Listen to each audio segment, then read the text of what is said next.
కరీంనగర్ జిల్లా హుజురాబాద్ నియోజకవర్గంలోని Veenavanka main road పనులను త్వరగా పూర్తి చేయాలని సంబంధిత అధికారులను ఎమ్మెల్యే కౌశిక్ రెడ్డి ఆదేశించారు. సమ్మక్క సారలమ్మ జాతర సమీపిస్తున్న సమయంలో అన్ని ఏర్పాట్లు సకాలంలో పూర్తి చేస్తామని కౌశిక్ రెడ్డి అన్నారు. వీణవంకలోని రోడ్డు పనులను అధికారులతో పరిశీలించారు.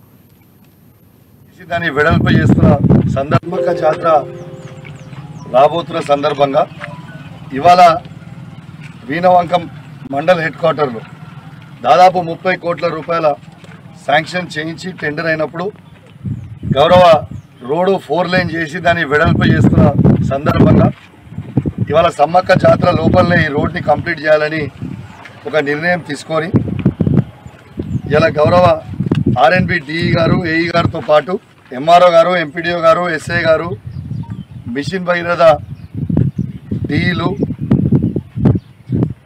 ఎలక్ట్రిక్ కరెంట్ డిపార్ట్మెంట్ సంబంధించిన డిఈలు ఏఈలతో పాటు ఇవాళ ఇన్స్పెక్షన్ చేయడం జరిగింది. ఖచ్చితంగా ఈ రోడ్ని కంప్లీట్ చేయబోతా ఉన్నామని చెప్పి సందర్భంగా మీకు తెలియజేస్తూ వీలైనంత వరకు బస్ స్టాండ్ నుంచి బస్ స్టాండ్ అవతల వరకన్నా కంప్లీట్ చేయాలనేది ఒక నిర్ణయానికి వచ్చినాం. ఆ బ్యాంక్ వరకన్నా ముందరికి లైన్ తీసుకొని ఫస్ట్ అయితే